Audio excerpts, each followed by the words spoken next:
Slug and Ant are back at it again with a new album coming out on October 8th titled Word. And to prepare us for that album, they released what they're calling a maxi single, which basically is the first 4 songs on the album, with one of them getting a video. The song that got a video is Woes, and seeing as it got a video, it's only right that we go bar for bar and break down those lyrics. If you are new here, this breakdown series is where I go through and read out the lyrics for a newish song and give my interpretation of what the artist is trying to say.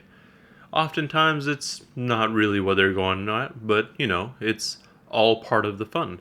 So, if I've missed something or misinterpreted anything, please feel free to let me know in the comments below. With this album, I guess, they mentioned in the press release, I think it was, that it's going to be more of a return to the boom bap sound.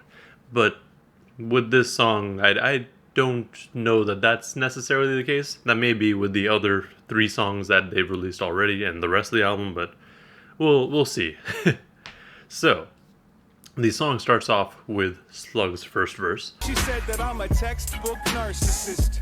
I told her that she's toxic like carcinogens. She kicked me out the house. I said karma is a bitch. And then we made love under the stars in the wind. This is seeming to be a conversation between Slug and a significant other, where I guess more of an argument or a recollection of an argument. Basically, she starts off saying like, yo, you are a textbook narcissist. You are so narcissistic that they made a textbook about you. If you look up narcissist in the dictionary, your face is right there. To which he responds, you are toxic like carcinogens. Carcinogens being the cancer-causing substances in things such as the tar in cigarettes. And then her response was, she's going to kick him out of the house, and he said karma's a bitch. And then they made love under the stars in the wind. So that kind of plays into the rest of the song, but it could also be seen as he's just like, okay, well, I guess karma is a bitch. We're just going to go out. I must be dumb. She had a pocket full of horseshoes. Smile like orange juice shining off my fangs. I'm trying to ascertain why everybody has to complain. Even the sunshine a dance in the rain. I'm not too sure where he's going with the horseshoes line exactly. I mean, he must be dumb. She had a pocket full of horseshoes. Horseshoes, I believe, are often thought of as, like, good luck charms. So, maybe something happened and, like, something that he did, or he just forgot that she had horseshoes. Something like that. Then the smile like orange juice shining off my fangs, that was also a little confusing. I don't know that people smile when they drink orange juice, but I also don't drink orange juice, so I don't know. It could also just be like when you drink something or eat something that's kind of acidic and you try to smile, like if your mouth and jaw like cramps up. So maybe it's a painful smile. And then he's just trying to figure out why everyone's complaining because, like he says, even the sunshine will dance in the rain. Like there are times where it's raining and the sun is still out. Like even if the sun can be out when it's raining, you can too.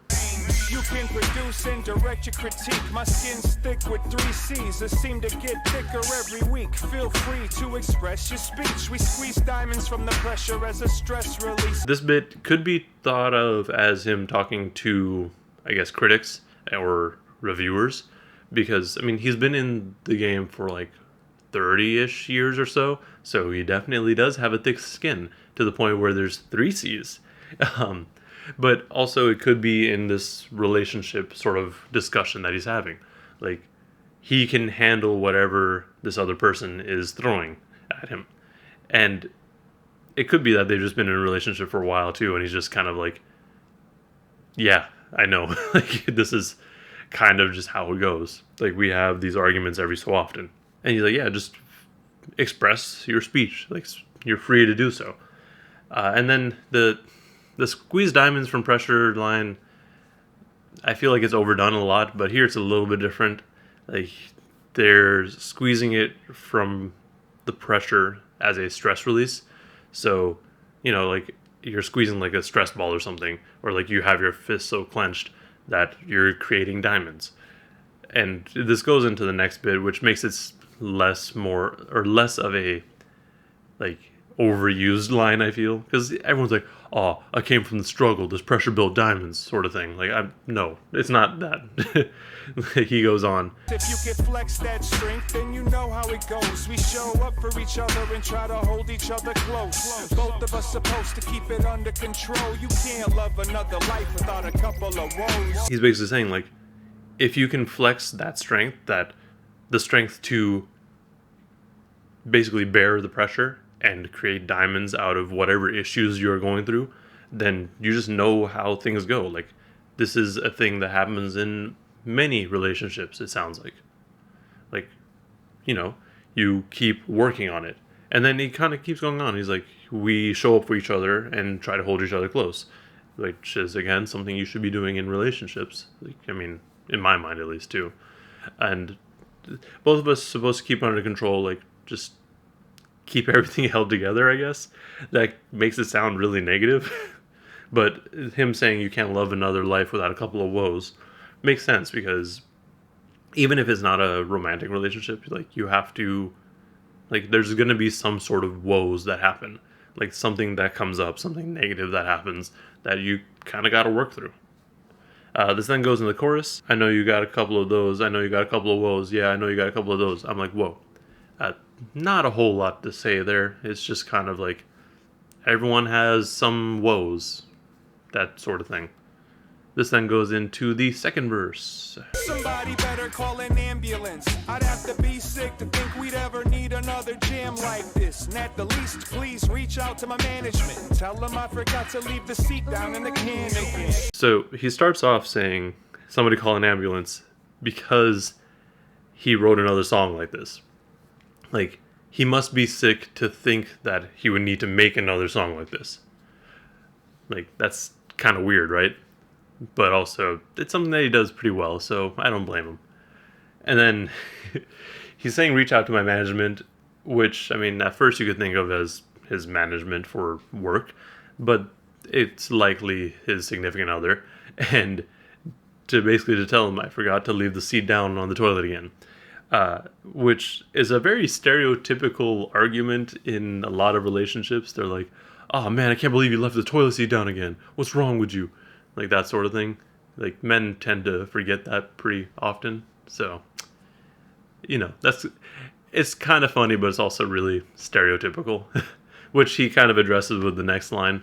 I'm sorry, I know I'm so unoriginal, plus I'm overly critical. I'm a condescending contradiction, slip into the victim role if it remotely fits. A shoulder full of chips, pulling luggage on my ego trips. Yeah, he just says, yeah, I'm sorry, that's unoriginal.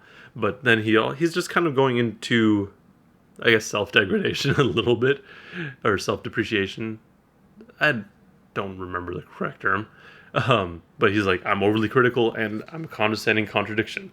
Like, I will say all these things, but it's completely contradictory to how I act as a person. If you call me out on it, I'm guessing he'll just fall into the victim role. He's like, no, there's something else happened. That's why.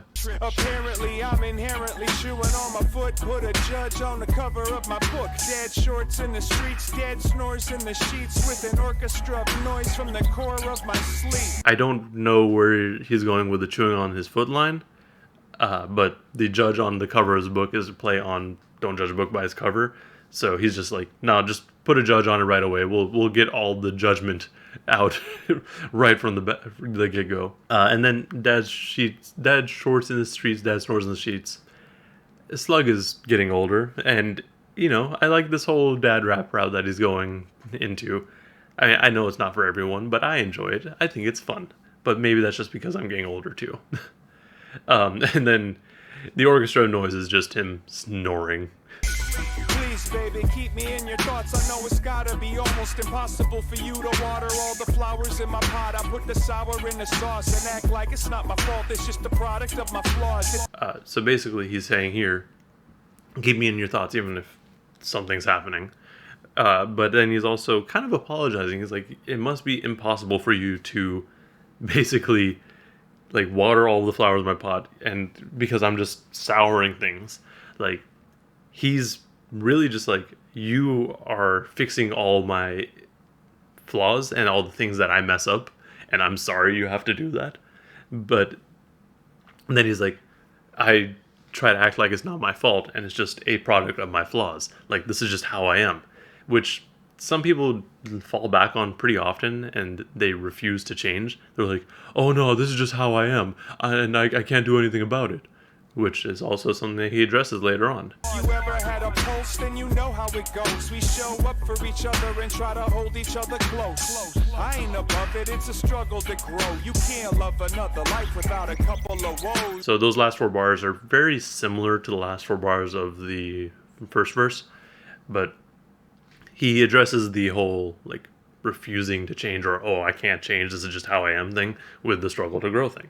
Like, if you want something to flourish, like if you want a relationship to do well, sometimes you gotta make changes. Like, you can't just keep saying, oh no, this is just how I am and I can't change anything about it.